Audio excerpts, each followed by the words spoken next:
Roh Tuhan ada padaku, firman Allah ada padaku, Yesus di pihakku. Siapakah yang menjadi lawanku? Silakan orang berkata apa, mau maki, mau hina, mau susun strategi untuk menjatuhkan kita. Tapi bagi kita yang percaya Yesus Kristus, dengar jaminannya bahwa saya dan saudara lebih daripada pemenang. Saya dan saudara akan berdiri, akan terbang lebih tinggi seperti Raja Wali. Sekalipun badai besar, kita akan terbang menembus badai-badai itu. Yang percaya dalam nama Yesus, kita berkata amin. Haleluya.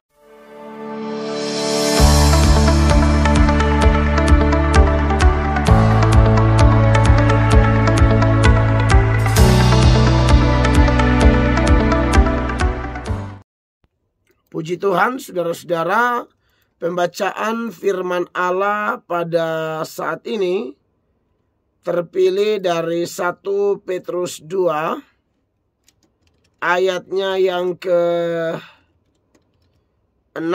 sampai ayatnya yang ke-8.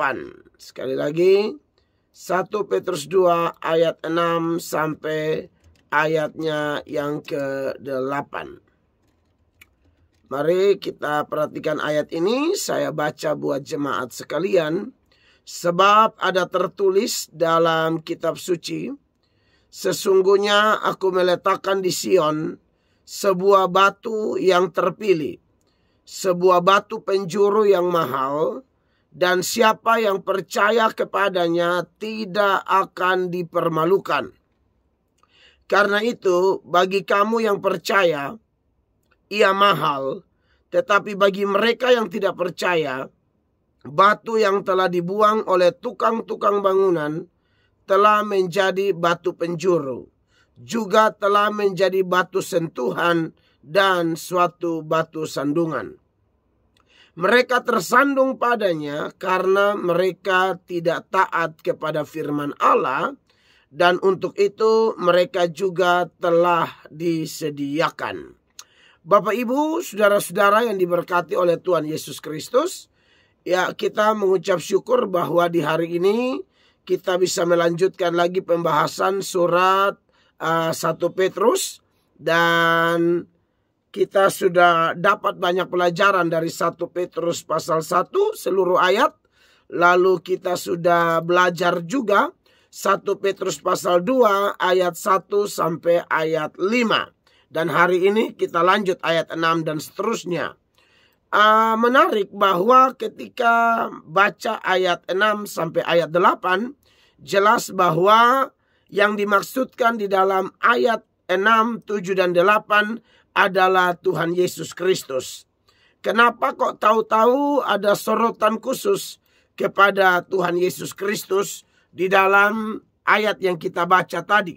Sebenarnya saudara-saudara yang diberkati oleh Tuhan Yesus, bukan hanya ayat-ayat ini sebenarnya, tapi seluruh kitab suci itu sebenarnya intinya adalah Tuhan Yesus Kristus. Tidak ada yang lain. Ya, seluruh kitab Musa itu ada 5, yaitu Kejadian, Keluaran, Imamat, Bilangan, dan Ulangan.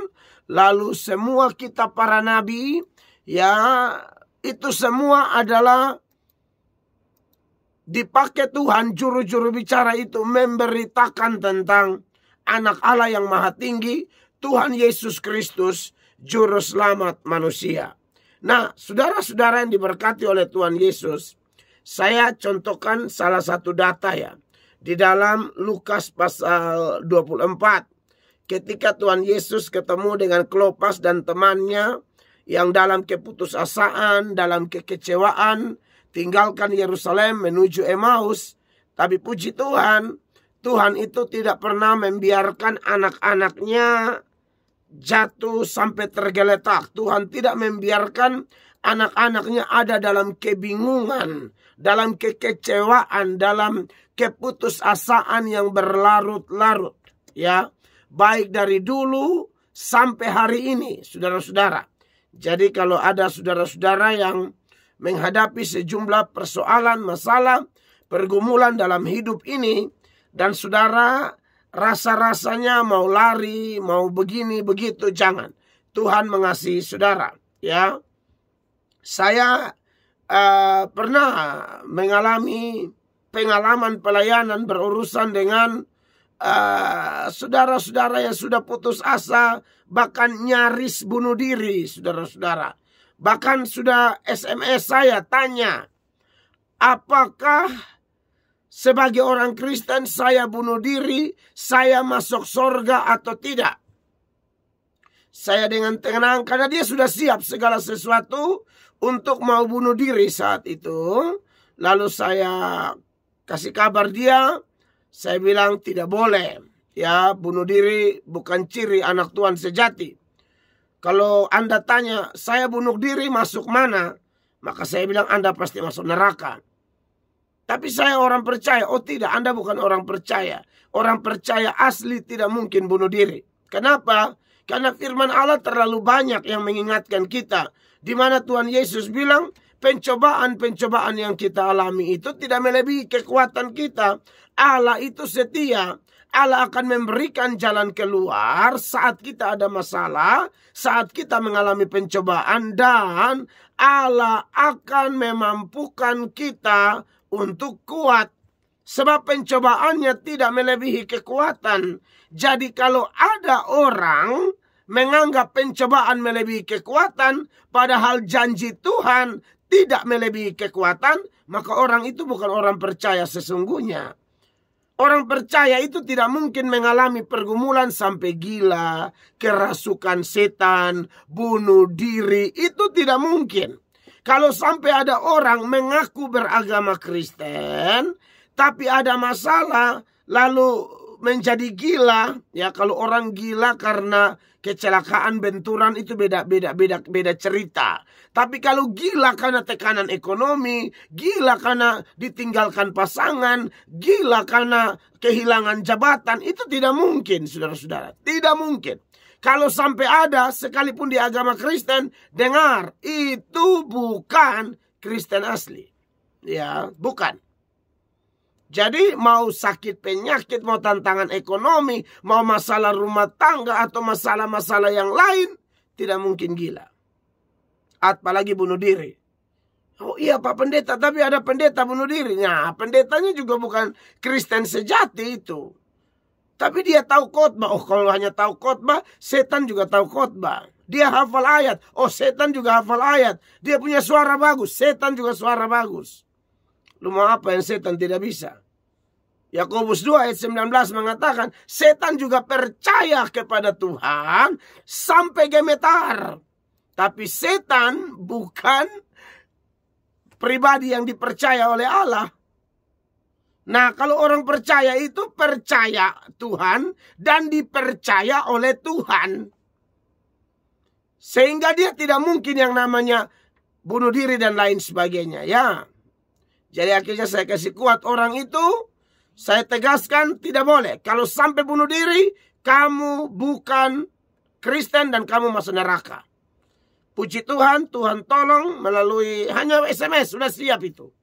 Akhirnya dia batal dan sampai sekarang dia masih ada. Dia melayani Tuhan. Semangat luar biasa. Ya, dia punya tekanan cukup besar, saya tahu. Ya, saya sudah anggap kayak saudara itu.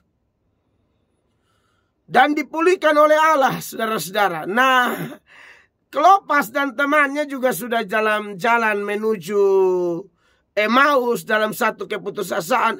Tuhan datang pulihkan dia.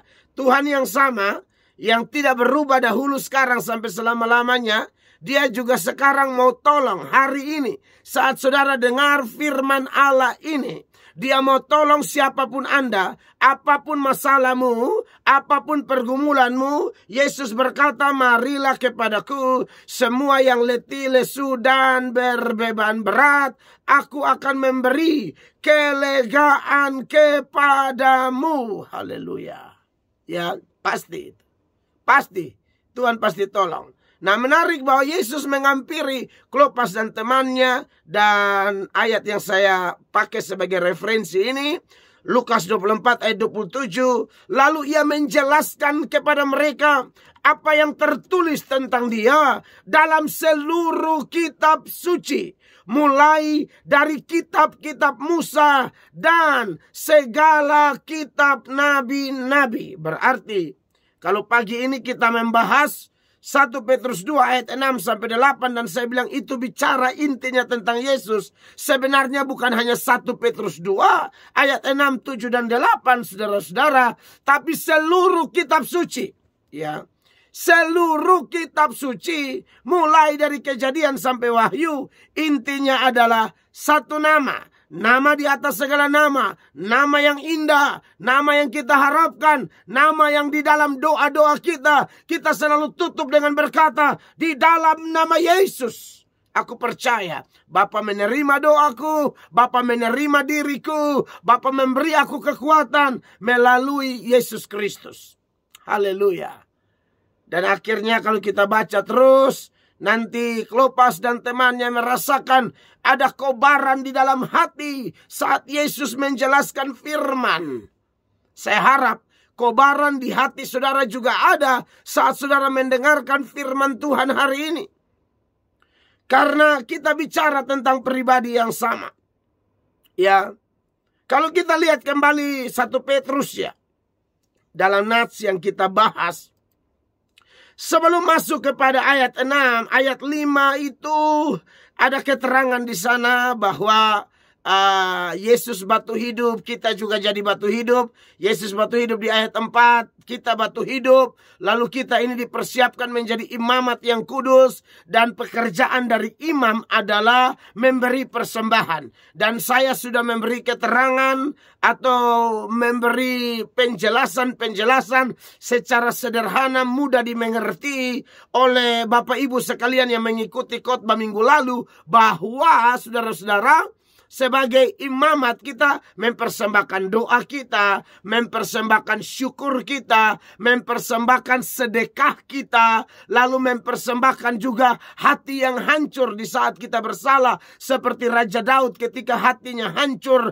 dia jatuh dalam dosa, dia bersinah, tetapi kemudian dia bertobat. Dan hati yang remuk, jiwa yang remuk, hati yang hancur, itu adalah persembahan yang Tuhan sukai, saudara-saudara. Ya, ini kontras dengan orang yang berbuat dosa lalu tidak ada penyesalan. Orang yang berbuat dosa, hidup dalam dosa, tapi tetap merasa diri benar. Gua diberkati loh. Gua nggak gereja, tapi gua diberkati, katanya begitu. Jadi lihat, songong banget nih orang, sombong banget bahwa saya tidak ke gereja, saya tidak begini, saya tidak begitu, saya tetap mabok, saya tetap bikin yang aneh-aneh. Tapi lihat nih, lihat gua nih, ya kan? Diberkati terus, ya gak sih? Nah, saudara-saudara, ada orang yang kayak begitu, bersinah sana sini, tidak ada penyesalan, tetapi selalu mengidolakan Daud. Nah, bingung saya orang begini, ya. Dia pikir Daud kayak dia. Daud itu bikin salah, berdoa, menangis, jiwanya hancur, dan itu menjadi persembahan yang Tuhan sukai. Siapapun saya dan Bapak Ibu, tadi di bagian awal saya katakan, Yesus tidak akan tinggalkan kita. Yesus datang untuk memulihkan kita. Yesus datang untuk mengangkat kita dari kejatuhan-kejatuhan kita. Yesus datang untuk menjamah saya dan saudara, untuk kita bangkit lagi. Itu dari sisi Tuhan Yesus. Tapi dari sisi saya dan saudara, sebagai orang-orang yang tidak sempurna, itu sudah pasti. Saya tidak sempurna, Bapak Ibu tidak sempurna, sekalipun nama kita sudah terdaftar di sorga sebagai orang percaya, tapi kita belum sempurna. Ibrani pasal 12 ayat 23, kalau Anda catat dan periksa ayatnya itu ayat beri keterangan, nanti orang percaya itu rohnya menjadi sempurna kalau dia sudah di sorga. Di sini kita masih bisa salah. Oke? Dan biasanya Kristen sejati yang namanya sudah terdaftar di sorga, kalau dia salah, dia remuk, dia setengah mati. Tapi justru itu yang Tuhan suka.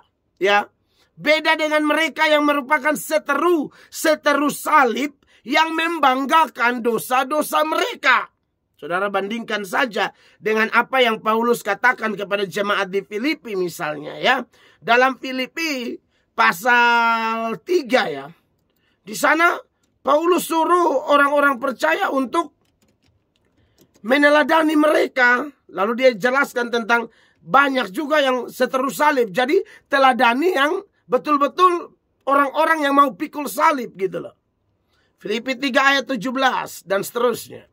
Saudara-saudara, ikutilah teladanku dan perhatikanlah mereka yang hidup sama seperti kami yang menjadi teladanmu. Ya, ini bukan orang-orang sempurna, tapi orang-orang yang sudah dalam Yesus dan terus berlari untuk meresponi panggilan sorgawi, yaitu panggilan di dalam Kristus. Ayat 18, karena seperti yang telah kerap kali berarti berulang-ulang, kukatakan kepadamu. Ya, berarti kalau ada yang protes pendeta atau protes saya lah. Pak Mel ini kok terus ya khotbah kasih ingat tentang orang-orang yang jahat, orang-orang yang melawan Tuhan. Oh, bukan cuma Pak Mel. Ini Paulus juga ngomong hal yang sama. Perhatikan. Karena seperti yang telah kerap kali kukatakan kepadamu, dan yang kunyatakan pula sekarang sambil menangis, banyak orang yang hidup sebagai seterus salib Kristus. Ini harus dikasih tahu ulang-ulang, supaya kita cek posisi kita. Anda pikul salib atau seterus salib? Iya kan? Nah, orang yang seterus salib ini bagaimana ciri-cirinya atau apa yang akan mereka alami? Ayat ini mengatakan 19, kesudahan mereka ialah kebinasaan. Sudah pasti masuk neraka.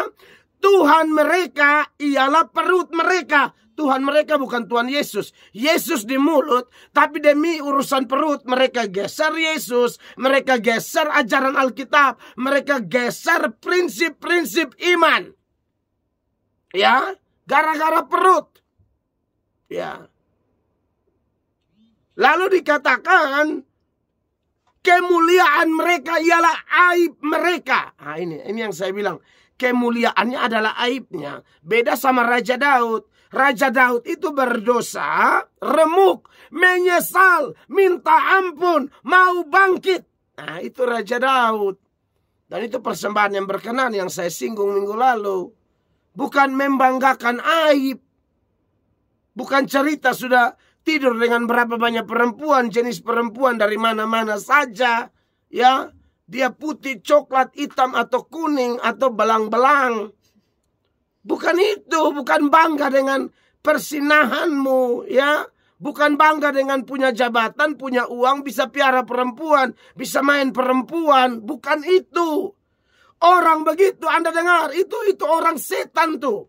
Dia berbahaya, saudara-saudara. Kalau Tuhan saja dia lawan, maka saya yakin kita ini dia tidak hiraukan sama sekali. Tapi saya sebagai pembicara kebenaran, saya teladani Paulus kerap kali, artinya berulang-ulang. Paulus ngomong itu, saya juga ngomong itu. Ya. Lalu mereka bilang apa? Selain kemuliaan mereka adalah aib-aib mereka atau mereka membanggakan kebejatan moral mereka, dikatakan pikiran mereka semata-mata tertuju kepada perkara duniawi. Tidak ada dia bilang duduk mau dengar-dengar khotbah begini, tidak ada, kasih mati itu radio. Nah, itu dia. Buat apa dengar firman? Pendeta kok cerewet banget katanya gitu ya.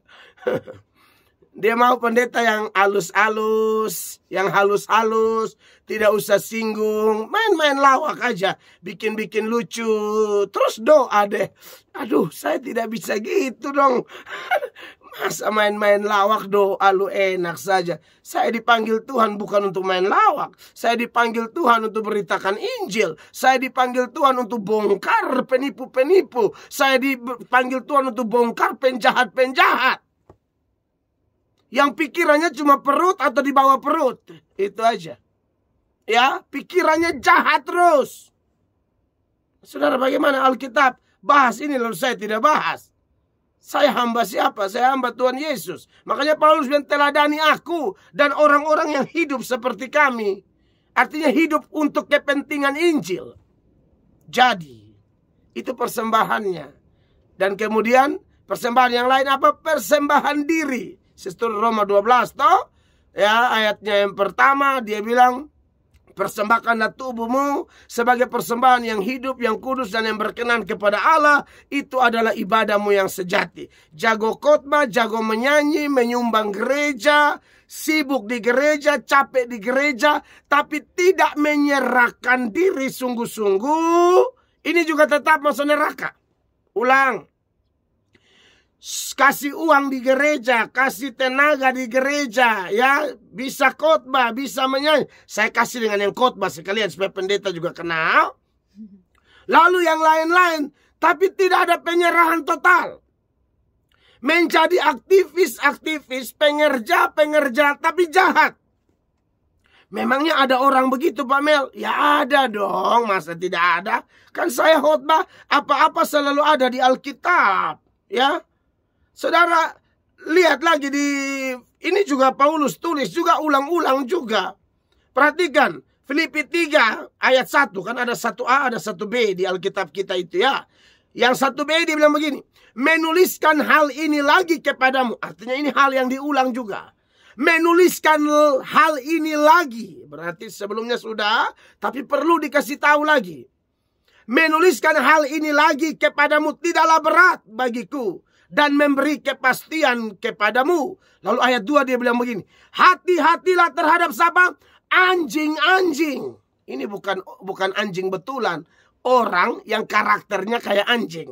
Anjing itu gimana sih saudara-saudara?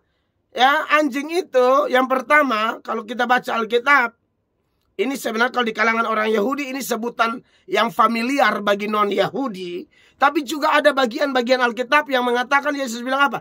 Jangan buang mutiara kepada babi dan anjing. Anda tahu itu apa maksudnya? Ada orang tuh yang karakternya bebal kayak babi dan anjing. Ini hanya tidak semua dia kayak anjing ya, jangan salah ya. Bukan tiba-tiba dia gonggong di rumah begitu ya. Ya, lalu dia sudah ini naik di meja kok kasih terombak ini tutup saji. Bukan itu maksudnya. Hanya karakteristiknya kayak anjing begitu loh. Kayak kita kan Tuhan sebut domba. Itu bukan berarti kita kayak binatang domba. Bukan. Domba tuh ada sisi di mana dia tuh butuh dituntun. Tanpa penuntun, tanpa gembala, dia sering tersesat, jatuh di got, di lubang, di jurang. Ya, kayak begitu. Nah, kalau anjing, itu orang akan meremehkan Injil. Makanya saya ini, puji Tuhan, Tuhan tuh kuatkan melalui firman-Nya sendiri. Seolah-olah Tuhan mau kasih tahu saya, Mel, lu khotbah saja. Ya, ada yang terima firman tuh dengan penuh hormat. Tapi lu jangan salah, kadang-kadang mutiara Injil yang kau sampaikan itu jatuh juga kepada anjing dan babi. Jadi mereka dengar khotbah, lalu mereka injak-injak itu kebenaran. Tuhan bicara lain melalui firman-Nya dan juru bicaranya. Tuhan bicara A melalui hamba-hambanya, mereka bikin B. Tuhan suruh ampuni, mereka dendam. Tuhan suruh setia, mereka selingkuh. Tuhan suruh rajin gereja, mereka malas. Tuhan suruh pelayanan, mereka acuh tak acuh. Tuhan suruh apa lagi? Ya, bekerja keras, mereka bermalas-malasan. Tuhan bilang ora et labora, jaga keseimbangan antara doa dan kerja, kerja dan doa, tapi mereka hanya kerja tidak doa, atau berdoa tapi tidak kerja. Ini soal. Itu babi dan anjing tuh. Ya. Saudara pernah dengar ayat itu kan? Itu di Matius 7 ayat 6 deh kalau tidak salah. Ya, dan baru saya kembali lagi ke Filipi tadi ya sebagai pembanding saja. Supaya jangan pikir saya nih, aduh pagi-pagi udah maki-maki orang. Tidak. Ini ada di Alkitab. Ya. Matius 7 ayat 6. Jangan kamu memberikan barang yang kudus kepada anjing. Nah, itu dia. Itu di situ bukan ngomong anjing di situ. Yesus sedang buat penggambaran manusia-manusia yang sebenarnya diciptakan menurut gambar dan rupa Allah, tapi karena terlalu cinta dosa, akhirnya karakternya kayak anjing tuh. Mana mau dia menghormati firman. Makanya saya tidak jaminan orang suka dengar khotbah itu pasti benar. Ada orang yang dengar khotbah tapi dia hormat banget itu firman. Dia terima, dia simpan seperti harta yang berharga, mutiara yang berharga. Dia jaga, dia renungkan, dia rawat, dia praktekkan dalam kehidupannya. Nah, itu bukan anjing dan babi, itu bukan. Itu domba. Anjing yang lain lagi, istilahnya begini. Ada anjing. Nah, saudara lihat, ada orang tuh yang katanya sudah bertobat. Tok kumat loh gitu. Katanya sudah bertobat. Saya bingung. Waktu ketemu orang, dia bilang, Pak, aku ini udah bertobat loh. Bertobat dari mana lo model kayak setan begini? Iya kan? Saya bingung, ini orang mengerti bertobat, tidak bertobat. Itu dari satu kata yang populer di kata Yunani, itu namanya metanoia. Metanoia itu perputaran hidup, dimulai dari pikiran 180 derajat. Kalau dulu ke utara, sekarang dia ke selatan. Kalau dulu ke barat, sekarang dia timur. 180. Kalau dulu dia berjalan dalam antrian panjang menuju neraka, setelah bertobat dia berbalik 180 berjalan menuju sorga. Begitu, itu bertobat. Jadi tidak sama lagi. Dulu tukang tipu, sekarang tukang tipu, lalu lu bilang lu bertobat.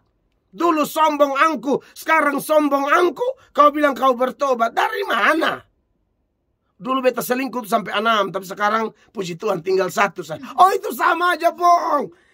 Kalau dulu selingkuh 6, bertobat, 6-6-nya dibuang. Jangan kasih tinggal 1 yang di Noekele atau di mana, jangan. Ya, tidak ada bertobat begitu, ya. Jadi saudara-saudara, kalau bertobat tuh buang sama sekali. Kau kasih tinggal 1, 2 lagi, sambarang aja lu. Nah, saudara-saudara yang diberkati oleh Tuhan Yesus Kristus. Ini saya contoh anjing yang lain lagi ya. Jadi jangan bilang, wah pagi-pagi beliau sudah anjing-anjing aja nih. Bukan, ini Alkitab. 2 Petrus 2 ayat 20. Sebab jika mereka, ini lihat nih, pada saat dia bahas tentang Kristen palsu atau guru-guru palsu, Petrus bilang begini. Sebab jika mereka oleh pengenalan mereka akan Tuhan dan Juru Selamat kita, Yesus Kristus, telah melepaskan diri dari kecemaran-kecemaran dunia, tetapi terlibat lagi di dalamnya, maka akhirnya keadaan mereka lebih buruk daripada yang semula. 21. Karena itu, bagi mereka adalah lebih baik jika mereka tidak pernah mengenal jalan kebenaran daripada mengenalnya, tetapi kemudian berbalik dari perintah kudus yang disampaikan kepada mereka. 22 nih intinya. Bagi mereka cocok apa yang dikatakan peribahasa yang benar ini. Anjing kembali lagi ke muntahnya, dan babi yang mandi kembali lagi ke kubangannya. Saya ngomong sekali lagi selalu dengan dasar kitab suci. Ya, jadi tidak asal bunyi. Jadi ini bukan menghakimi orang membabi buta. Kalau orang terhakimi, berarti firman yang menghakimi, bukan saya. Saya hanya Allah Tuhan. Ini bayangkan saja bangun pagi-pagi. Ya, ini orangku pemain jiwa belum full, katanya begitu kan.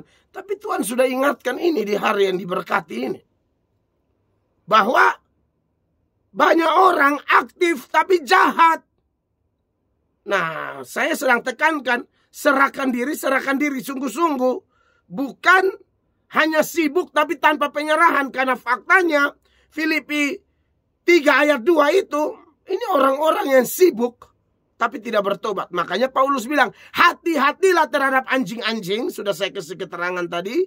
Hati-hatilah terhadap pekerja yang jahat. Kata pekerja artinya aktif. Kata pekerja artinya sangat sibuk di gereja, sangat sibuk di pelayanan, tapi jahat.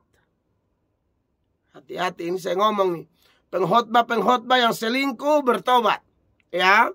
Kalau sudah selingkuh jangan pencitraan, jangan bela diri pakai ayat.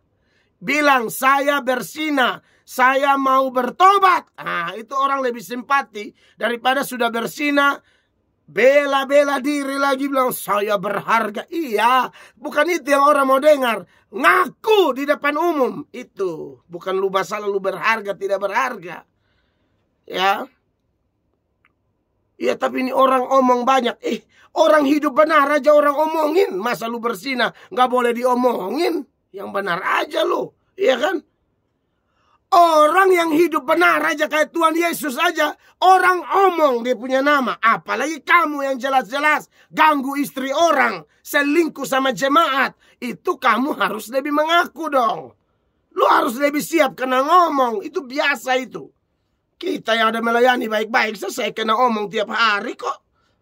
Orang benci saya gila-gilaan. Mana ada saya selingkuh? Mana ada saya bikin aneh-aneh? Coba, siapa bisa buktikan saya bikin apa coba? Itu saja saya diomongin. Nah, berarti harus siap dong. Dada harus kuat, penjahat tapi tidak mau diomongin. Emang lu bikin jahat semua harus bersorak-sorak untuk lu? Kan tidak. Nah, saudara-saudara, dan contoh-contoh yang lain. Makanya seminggu lalu saya bilang persembahkan diri. Dan kemudian kita juga mempersembahkan perbuatan-perbuatan baik kita membantu hamba Tuhan. Itu tuh adalah persembahan. Saya sudah bahas itu. Anda bisa periksa kembali di khotbah yang minggu lalu. Tetapi yang saya persoalkan ialah seturut ayat pagi ini bahwa intinya adalah Yesus menarik bahwa ketika kita bicara tentang persembahan itu hanya mungkin berkenan kalau saya dan saudara mempersembahkannya melalui Tuhan Yesus. Tanpa itu Bapa tidak akan terima persembahan siapapun. Entah itu doa, entah itu syukur, entah itu hati yang hancur, entah itu yang namanya diri sendiri, entah itu yang namanya perbuatan baik, dan lain sebagainya. Allah tidak akan terima kalau Anda memberinya tanpa atau tidak melalui anaknya Yesus Kristus. Tidak bisa. Makanya di ayat 5 itu dia bilang begini ya. Dan biarlah kamu juga dipergunakan sebagai batu hidup untuk pembangunan suatu rumah rohani. Bagi suatu imamat kudus untuk mempersembahkan persembahan rohani yang karena Yesus Kristus berkenan kepada Allah. Siapa saudara mau memberi sesuatu kepada Tuhan? Pastikan melalui Yesus Kristus. Tuhan Yesus berkata, akulah jalan dan kebenaran dan hidup. Tidak ada seorang pun datang kepada Bapa kalau tidak melalui aku. Ya, jadi kau berteriak sampai mati tentang Allah, tapi kalau tidak melalui Yesus, itu hanya teriakan-teriakan yang kosong yang tidak akan didengar oleh Tuhan. Jadi datanglah kepada Allah melalui satu-satunya jalan, satu-satunya pribadi, yaitu Yesus Kristus Tuhan. Nah, saudara-saudara yang diberkati oleh Tuhan Yesus, memang Tuhan Yesus ini ada yang terima, ada yang tolak. Makanya ayat 6 dia berkata, sebab ada tertulis dalam kitab suci, ya, sesungguhnya aku meletakkan, ya, sekali lagi. Sebab ada tertulis dalam kitab suci, sesungguhnya aku meletakkan di Sion sebuah batu yang terpilih. Ini penjelasan lanjutan tentang Tuhan kita. Sebuah batu penjuru yang mahal, dan siapa yang percaya kepadanya tidak akan dipermalukan. Saudara yang diberkati oleh Tuhan Yesus, semua Anda yang datang kepada Yesus tidak akan dipermalukan. Ya, terjemahan lain bilang, saudara tidak akan dikecewakan. Paulus mengutip banyak sekali seperti yang Petrus kutip. Ini kutipan sebenarnya dari kitab Yesaya ya. Yesaya di dalam kitab Yesaya pasal 28 ayat 16. Di sana tercatat ayat-ayat ini saudara-saudara. Ya, Paulus juga mengutip ayat ini dan memberi keterangan bahwa siapa yang percaya kepada Yesus Kristus, ya, saudara tidak akan dikecewakan, saudara-saudara, ya. Saudara tidak akan bingung. Terjemahan lain bilang kau tidak akan bingung. Terjemahan lain bilang kau tidak akan kecewa. Terjemahan lain bilang kamu tidak akan tergesa-gesa. Anak Tuhan itu selalu pasti di dalam Tuhan, ya.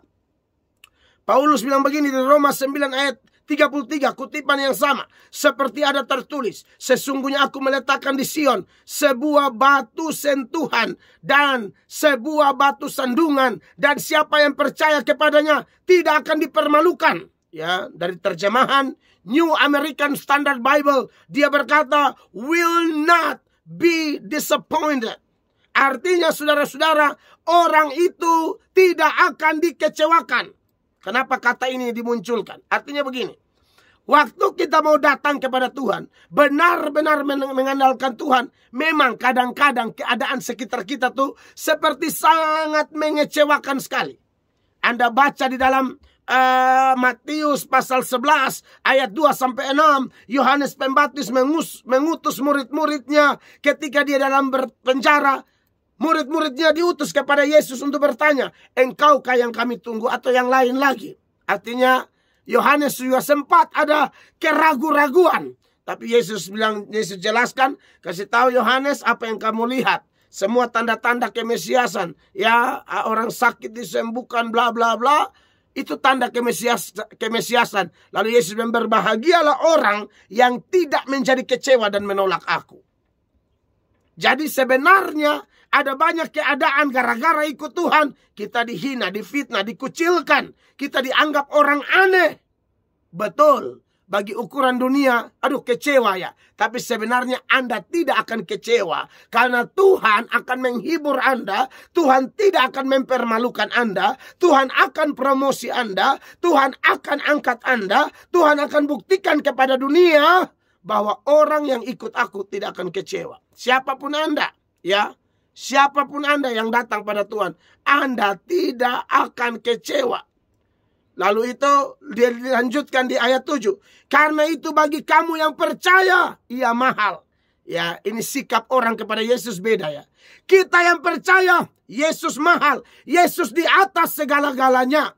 Tetapi bagi mereka yang tidak percaya, batu yang telah dibuang oleh tukang-tukang bangunan telah menjadi batu penjuru dan telah menjadi batu sentuhan dan satu batu sandungan. Bagi mereka Yesus penghalang. Mereka mau korupsi tidak bisa. Mereka mau jadi Yesus digeser. Mereka mau pesta mabok, pesta seks tidak bisa. Jadi Yesus digeser.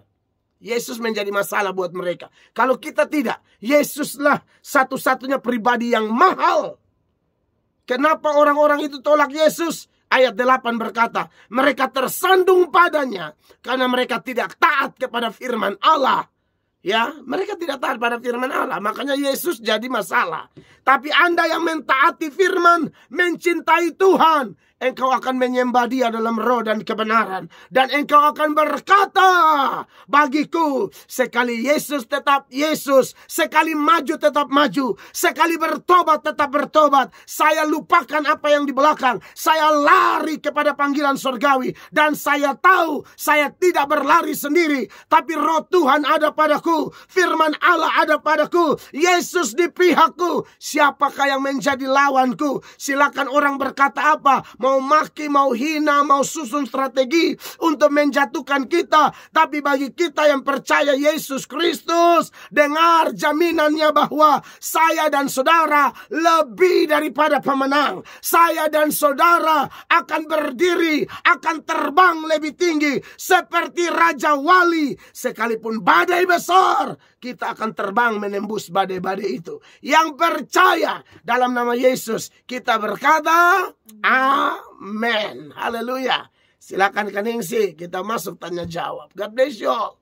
Terima kasih Bapak Pendeta untuk